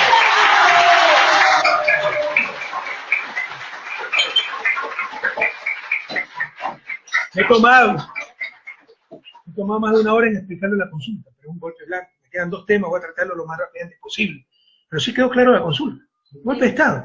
Disfrazado de democracia, como hicieron en el 97. Que así hubiese dado resultado, moralmente, éticamente, inadmisible. Pero lo peor, por esa conveniencia coyuntural, es votar a Abdalá, nombrarlo a Fabián Alarcón, llamar en la efervescencia popular, el odio contra Bucaram, una consulta popular y ganarla. Por esa zapada, tuvimos 10 años de inestabilidad. No hubo gobierno que acabara su periodo. 7 presidentes en 10 años, 11, depende de cómo los cuenten. Y siguieron mirando por otro lado, en otras inconstitucionalidades, transitoria 42 de la Constitución del 98, preparando el feriado bancario, la ley AGD, la dolarización, y nunca cambiaron la Constitución que decía expresamente que la moneda nacional es el Sucre. De eso nace, de estas zapadas de los politiqueros irresponsables, ¿no? Nacen todas estas inconstitucionalidades que nos han hecho tanto daño. y volvemos a ese país del pasado, ese país de la camioneta. Caso Jorge Glass, muy rápidamente, aunque merece mucho más. Jorge, nuestro abrazo solidario a él, a su familia, a nuestra sombría de bien. No huyó como Alberto Dají, que pese a lo que él sufrió, la persecución de Férez Cordero, el primero en acusar y acosar al vicepresidente. ¿Cómo puede haber tantas contradicciones? Un hombre que sufrió la persecución, pero era un tipo inocente, honesto. Aquí se está aplicando el libreto de Brasil, judicializar la política, que empieza con el linchamiento mediático para que lo condenen los titulares, para que la opinión mayoritaria sea que Jorge es culpable, cuando eso tiene que decidirse en tribunales independientes que dejan de ser independientes, con la presión mediática, que tiemble el mundo. Un hombre inocente está en la cárcel y injustamente en la cárcel. No había necesidad de dictar. Amigo, el pueblo está contigo. Amigo, el pueblo está contigo. Esta hora, ¿cómo te quieren nuestros hermanos migrantes? ¿Cómo te quieren los manavistas? Tanto hiciste por ir en la reconstrucción, los esmeraldeños, tanta y tanta gente. Por más que han hecho, ¿no? El mínimo que tuvo Jorge, que le destruyeron su reputación, era 30%. ¿Saben lo que es tener 30% de apoyo popular en la coyuntura que vivió Jorge? Una inmensidad. Aquello. Angela Merkel acaba de ganar con el 32%. ¿No? Pese a todos los ataques. Un hombre inocente está en la cárcel. Un abuso del derecho. Lo han dicho hasta los propios opositores. ¿Por qué se le dictó prisión preventiva? ¿Saben por qué? Para ya reemplazarlo y empezar a contar los días para abandono del cargo. Porque el objetivo es apoderarse de la vicepresidencia. Porque es otro de los obstáculos en el plan de esta gente para volvernos al viejo país. Le pasa algo al presidente Lenín Moreno, que tiene salud por ahí, así mienta Miguel Carvajal, no voy a dar más detalles, pero ellos saben que están mintiendo. Le pasa algo, el presidente Jorge Glass y se les acabó la fiesta, que tienen que deshacerse de Jorge Glass. Ese es el objetivo, compañeros, apoderarse de la vicepresidencia. Por eso también presionaron para la prisión preventiva, para que empiecen a contar los días de abandono del cargo. Jorge Glass pidió vacaciones, es decir, eso no entra como ausencia temporal, que cuenta como abandono del cargo, y pese a eso nombraron una vicepresidenta encargada. Eso es absolutamente ilegal, porque no existe lo que llama la Constitución, no tengo aquí el artículo, pero revisen, si alguien me lo busca en buena hora, la ausencia temporal. No, Jorge ha pedido vacaciones, pero está detenido. Yo en mis vacaciones puedo estar detenido, puedo irme del país a vacacionar, puedo estar durmiendo en mi casa, eso es problema mío. Que no cuentan los días del abandono, no tenía que haber reemplazo en la vicepresidencia.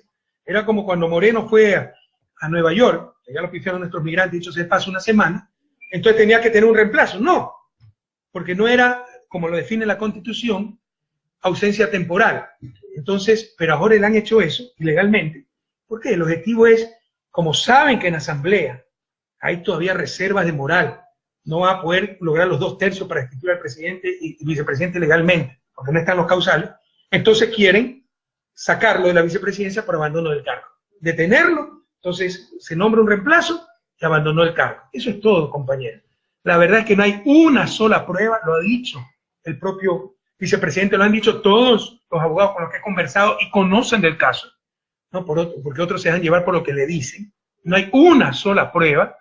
Yo le ofrecí el enlace pasado, se me había quedado, las declaraciones de Rivera, que prácticamente no salieron en la prensa nacional. Sí salen algún corrupto confeso, como este tipo Santos de Odebrecht, que no sabe lo que dice Rivera, ¿no?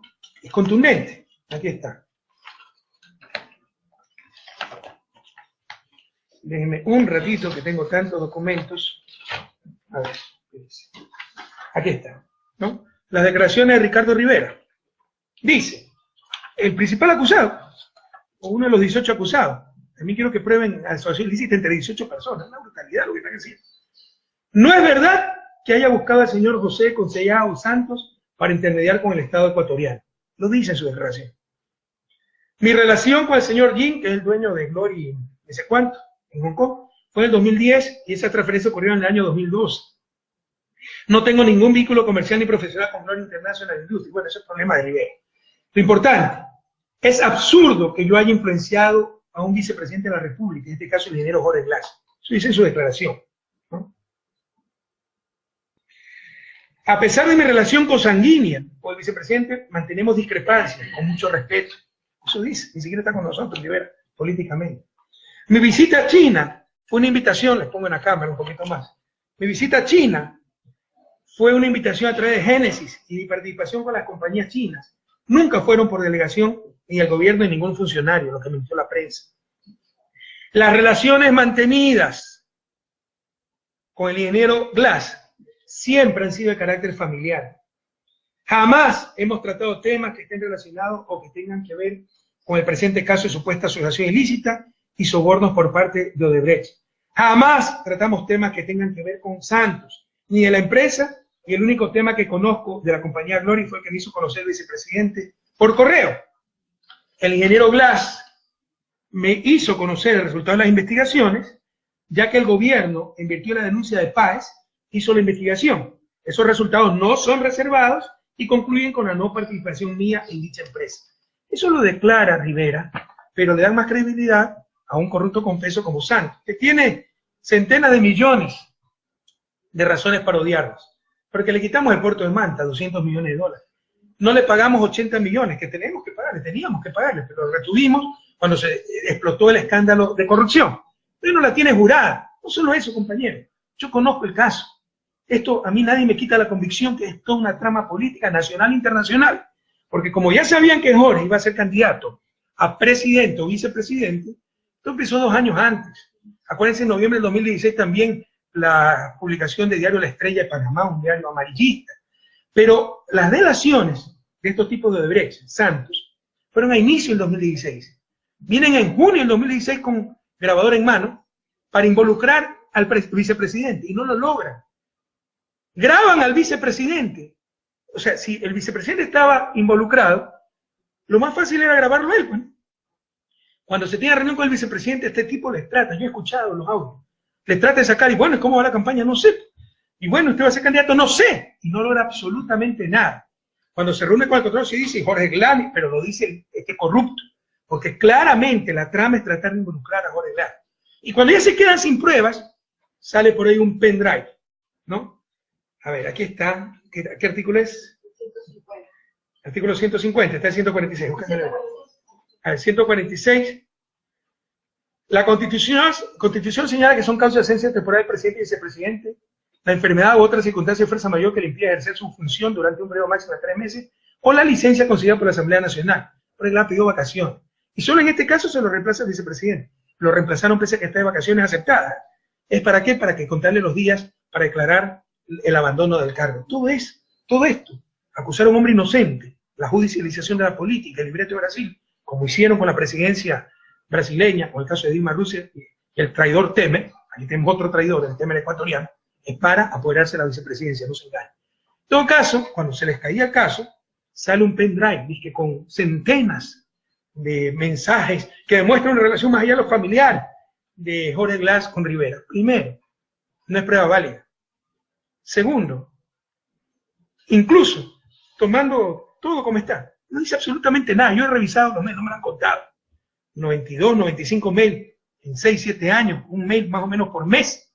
60% de eso sobre su tesis cuando la acusaron de que había plagiado. Nunca hablan de Odebrecht, nunca hablan de esa tontería. Nunca nada.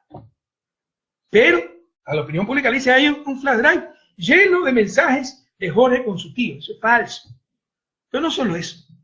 Claramente una jugarreta de inteligencia. De repente aparece un testigo con un pendrive.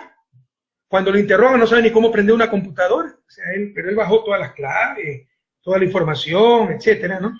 Y cuando le preguntan por la computadora, que es lo que se requiere para saber si algún mail fue manipulado, dice que la botó. Y le da el pendrive a un capitán de inteligencia que es amigo de él. ¿Quién puede creer esas piedras de molino? ¿Quién puede tragarse esas piedras de molino?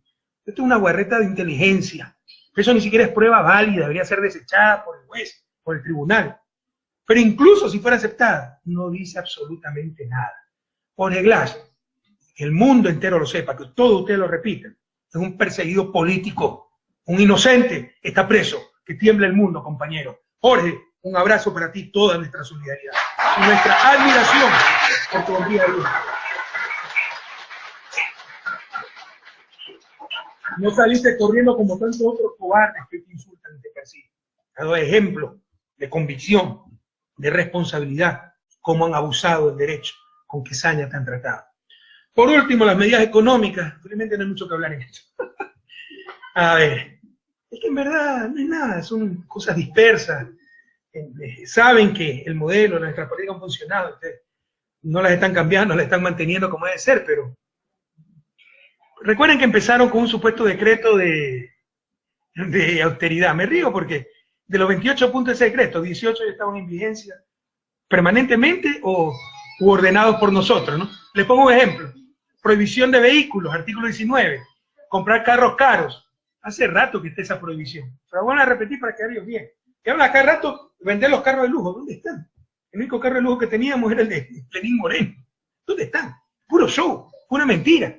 ¿Se acuerdan que también dijeron que iba a vender el avión presidencial? Estamos esperando a que lo vendan. Lo terrible de ese decreto es que centraliza el Banco de Fomento, ¿eh? Van a Ecuador, lo sacan de Quevedo para mandarlo aquí. Este es un gobierno tremendamente centralista.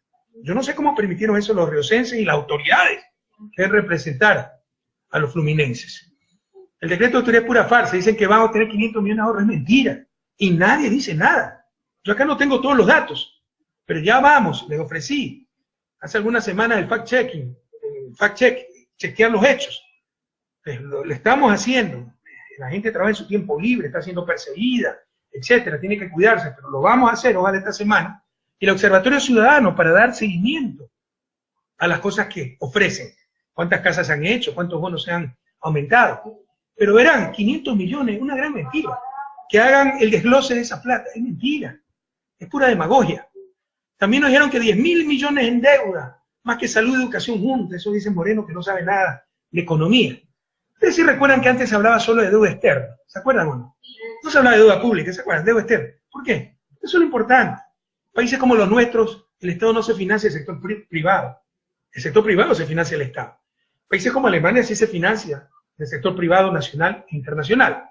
Entonces, lo importante es sobre todo la deuda externa, porque el resto de deuda de un gobierno es interior al Estado. Es del bolsillo derecho al bolsillo izquierdo. Entonces, nos hablan de que 10.000 millones en deuda, en verdad son 9.250 millones, 7.000 en amortizaciones y 2.250 en intereses. Pero 4.500 millones de deuda interna, es del bolsillo derecho al izquierdo.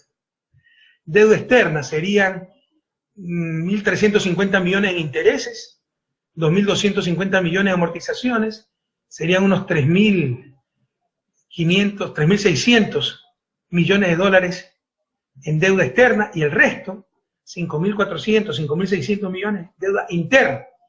Con lo cual es mentira que se quita la salud y educación, porque si tú le pagas el 10, él va a utilizar eso para salud, va a utilizar para crédito. Si le da al Banco Central, son reservas que aumentan y puede hacer operaciones de crédito. No se perjudica el país. Por eso la importancia de diferenciar entre deuda externa y deuda interna. El efecto es totalmente distinto, pero con esto nos quieren asustar, y esas son las tonterías que habla el presidente. La verdad es que las deudas, el servicio de deuda externa, que es lo importante, es menos del 4% del PIB. Déjenme sacar cuenta de nuevo, parece que no me equivoco. Son 2.500, sí, de amortizaciones. Sí, tengo razón. Es menos todavía, 2.500 de amortizaciones, 1.350 en intereses. Estamos hablando de 3.850, menos de 4.000 millones, menos de 4% del PIB, lo cual es una cifra perfectamente manejable y razonable, como lo ha dicho el propio ministro de Finanzas, que a cada rato tiene que desmentir al presidente. Solo con los multilaterales tenemos 2.500 millones en desembolsos, se compensan las amortizaciones que tenemos que pagar. Amortización es pago de préstamo, no de interés, pago de préstamo. Me dieron 100, pago 100, más 10% de intereses, ¿no? Esa es otra cosa. Entonces me prestan 100, esto se recicla, así funciona la finanza pública. Como les decía, 4.500 restantes son deuda interna, y el Banco Central no sale del país, y se puede manejar rollover, volver a rodar esa deuda. Ah, pero la deuda del 10. La deuda del 10 sobre todo viene de los 1.000 millones que nosotros le teníamos que dar en subsidio anualmente. Y con eso compraban bonos, compañeros, sino que nadie da la información completa. Bueno, no quiero caer más en esto. No hay un grave problema de deuda, lo ha dicho el propio ministro de Finanzas. El mismo Fondo Monetario dice que la economía se recupera. Los irresponsables en abril habían pronosticado 1.2% de crecimiento, y en octubre dicen que vamos a crecer 0.2%. En verdad nosotros estimamos 1.4%. El gobierno ha dicho 0.7% por el mal manejo de la economía, porque tienen más alto precio del petróleo que yo, le dejé creciendo la economía, Si ya la hacen decrecer es por inutilidad, porque no están ejecutando la inversión pública, etc. Recuerden que yo tuve barril en el 2016 a $35. El primer trimestre a $20 y nos cayó el terremoto. Esas son dificultades económicas. Ahora está 43% más alto, está a $50 y dicen que la economía está en situación crítica. Son inútiles, no buscan a quién echarle, no tienen a quién echarle la culpa. Y no se atrevieron a dar paquetazos, que querían darlo, porque necesitan 1.250 millones solo para las casas ofrecidas, sin contar con incremento de bonos.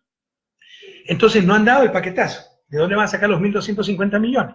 Vamos a contar las casas, ¿eh? Vamos a contar. Miren, de las medidas económicas, que no es programa económico, son medidas parches, por un lado, son buenos deseos, ¿ya? Son tres cosas las importantes, el resto es hojarasca, ¿no? La subida de impuesto a la renta, la tasa, que para controlar el contrabando y los aranceles, son medidas tributarias, aranceles son tributos a bienes extranjeros.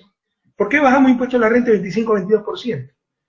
Porque ese impuesto a la renta de 25% más el 15% de participación de trabajadores, es decir, si una empresa tiene $100 de utilidad, $15 tiene que darle a los trabajadores, y sobre los 85 se cobra el 25%. Pero la empresa es lo mismo pagarle al Estado que pagarle a los trabajadores. El costo para la empresa de esos 100 era 36.25. O sea, el impuesto era 36.25%. Estados Unidos, hay estados que con los impuestos federales y estatales tiene 39% de impuestos. Pero el caso de América Latina era más alto de toda la región. Por eso redujimos 3 puntos en impuesto a la renta. Mal paga el diablo a sus devotos, ¿verdad? La Cámara de Comercio, la derecha, todos estaban haciendo olas, ¿no? Por Lenín Moreno, y pese a que hay que reactivar la economía, conmigo me dicen, suben los impuestos, lo cual es lo contrario a lo que hay que hacer. Y suben aranceles y se inventan una tasa de lucha contra el contrabando. Pese a todo eso, hablar de 1.600 millones de recaudación es una locura. Aquí nos están engañando también. De acuerdo a ellos, 200 millones tributarios netos, sí. El impuesto de renta son unos 300 millones. Súmenle otros 20, 30 millones, los que ganan más de $3.000, el 13º. Réstenle los incentivos a ciertas pequeñas industrias, microempresas, puede quedar 200 millones. Pero dicen que las tasas por control aduanero y aranceles mixtos serían 900 millones. La recaudación por aranceles es 1.500 millones, esto significa 60% de incremento. Es una brutalidad. Yo no creo que logren esto. No han especificado si los 10 centavos que se quieren cobrar como tasa para luchar contra el contrabando es sobre cada dólar, lo cual sería un arancel de 10%, sobre toneladas, sobre unidades, no han dicho. Pero piensan sacar 900 millones. Esto es falso. Esto tendrán que explicarlo más al país porque están mintiendo. Y dicen que con medidas administrativas de optimización, SRI logrará 250 millones más y la aduana 250 millones más, 500 millones. También ver para creer, y en total 1.600 millones. Estos 1.600 millones es falso. Me están mintiendo. ¿Cómo mintieron con los 500 millones de austeridad? Si fuera cierto, qué maravilla, pues ya tienen 2.100 millones de financiamiento. ¿Ustedes qué se quejan? Es que no hay financiamiento. Sí estarían logrando 2.100 millones. Más fácil que caiga un mentiroso que un ladrón. Esto es lo primero relevante, ¿no? Estas medidas de ingreso fiscal que están exagerando la recaudación que van a tener. De ahí, lo segundo, la flexibilidad laboral. No nos dicen qué clase de contratos van a hacer, solo que va a haber nuevas formas de contrato. Pero cuidado, le están haciendo caso a las cámaras de producción para volver a la flexibilidad laboral. Recuerden la tercerización. Si esto hubiera resultado, ya seríamos desarrollados. ¿Qué mayor flexibilidad que la tercerización? Y la tercerización fue un verdadero desastre, compañeros. Ojalá no quieran volver a esto, pero ni siquiera hay cómo comentar mucho de esto, porque le han dado mayores detalles. Y esto sí es grave, la tercera medida relevante. El retorno de capitales le hace impunidad para capitales. Ellos son listos y nosotros tontos. A mí me propusieron esto 10.000 veces. El mismo equipo económico, en el cual hay mucha gente desleal que permite que nos insulten, etcétera, y por guardar sus puestitos se quedan calladitos, ¿no? ¿Cómo pueden ustedes entender que sea el mismo equipo económico, pero a la vez acepten que no hemos sobreendeudado, que el gasto ha sido irresponsable, que la situación económica es crítica? Si alguien tiene dignidad, dice yo me voy, pues. O usted está mintiendo, calladitos, calentando el puesto, ¿no? Qué vergüenza. Pero en todo caso, esto me lo propuso muchas veces parte del equipo económico que continúa, yo siempre lo rechacé. Porque hay cosas más importantes para el desarrollo de un país, para el buen vivir, que cuánta plata entra o sale, compañero. Por ejemplo, el bien moral. Esto rompe el bien moral básico para una sociedad. Capitales que salieron por falta de confianza en su parte, muchas veces evadiendo impuestos, muchas veces origen ilícito, vengan y les exoneramos impuestos 2 años, 5 años, pero vengan a darnos caridad, no sean malos. Primero, se premia al que no confía en el país por lo menos, y muchas veces al corrupto. Y se castiga al que sí confió en el país y dejó su plata dentro del país. Segundo, ¿no?, es hasta el próximo problema, cuando vuelvan a salir y tendremos de nuevo que regalarles plata para que nos vuelvan a entrar. Mejor, y siempre fue mi posición, eso les soluciona problemas coyunturales, pero nos condena eternamente a su desarrollo. Mejor es decir, quédense nomás con su plata afuera, seguiremos sin ustedes, compañeros. Podremos salir adelante sin ustedes. Como lo ofrecieron muchas veces, pero se trata solamente de impunidad. No han dicho cómo van a venir esos capitales, si van a respetar solo los que pagaron impuestos o a todo el mundo. Pero incluso los que pagaron impuestos y sacaron esos capitales a empresas offshore, traicionaron a su propio país. Y están sancionando, discriminando a los que sí dejaron su plata en el país. Es terrible para un país. El mensaje que se manda es horroroso, e insisto, se sacrifica lo más importante para el desarrollo, que no es cuántos dólares me entran o salen en ciertos periodos económicos, sino el bien moral. Bueno, ¿cuáles son los problemas? Ojalá que con los aranceles, tasas, no tengo mayor información, lo corrijan. El mayor problema está en el sector externo, compañeros. Con el boom de importaciones, porque se está recuperando la economía, como se eliminaron las salvaguardias, como habían importaciones congestionadas, acumuladas, la cuenta corriente, que es lo importante, el saldo externo, ¿no?, nos ha bajado del junio del 2016, 954 millones, a junio del 2017, 59 millones. Esto es gravísimo. Si sigue esta tendencia, vamos a tener graves problemas. Tienen que corregir esto. El problema nuestro es el sector externo. Yo sé que el discurso debe ser el sector fiscal, eso es pura política. Porque el sector fiscal implica, si hay un problema fiscal, de haber menos Estado. Si hay un problema externo, hay menos negocios privados. Las importaciones son privadas, sobre todo importaciones privadas. De siempre la apunta al sector fiscal. Pero el verdadero problema del país, más un país dolarizado, como ya le he dicho, es el sector externo. Recuerden que la economía es como una cadena. Pueden tener eslabones muy fuertes, pero la fuerza de la cadena se mide por el eslabón más débil. El eslabón más débil se llama sector externo. Y lo que sí me preocupa, estos son medias parches, inconexas, todavía no tengo información completa, yo creo que es una fantasía que va a reunir 1.600 millones de dólares, pero hay que tener más detalles sobre la tasa a las importaciones y el incremento de aranceles, pero no hay medidas de impulso a la inversión pública, ni al sector privado. Por ejemplo, reducción de intereses. ¿Qué medida con respecto a la banca? Porque tienen el pacto con los banqueros, que no quieren tocar el sector financiero para abaratar los créditos, para que haya más crédito. Si siguen así, la economía crecerá poco, y en el 2018 decrecerá, y no será, como quieren decir, culpa del anterior gobierno, será culpa de su propia mediocridad e ineptitud, compañeros. No hay programa económico, porque hay medidas sueltas, algunas muy preocupantes, flexibilidad laboral, la impunidad para los capitales que salieron, y prácticamente no hay ninguna medida directa para apoyar al sector privado y para recuperar inversión pública. Estoy tremendamente preocupado porque realmente vemos un gobierno que quiere contentar a todo el mundo, contentando a todo el mundo no hace nada, no toma decisiones, y esto puede hacer perder lo logrado. Yo entregué una economía en crecimiento y el primer trimestre fuimos el segundo país que más creció en toda América Latina, solo nos ganó Uruguay, y estabilizada. Y esta gente redujo a la mitad la expectativa de crecimiento, y puede ser que la reduzca más, pero es por su propia inoperancia, por su propia ineptitud. Compañeros, se alargó un poco el enlace, pero creo que era información importante. Nuestro saludo a Jorge Glass, mejoras medidas económicas.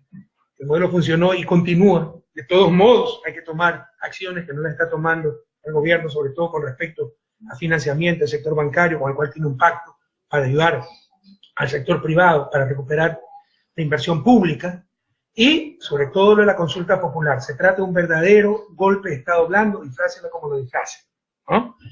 A reaccionar por el ecuatoriano. Ojalá la Corte Constitucional cumpla con su deber. Si no lo hacen, tendremos que ir a una asamblea constituyente. No permitiremos el saqueo de la patria, no permitiremos el viejo país, el país de la camioneta, y nos volveremos a encontrar en las urnas. Un fuerte abrazo y hasta la victoria siempre.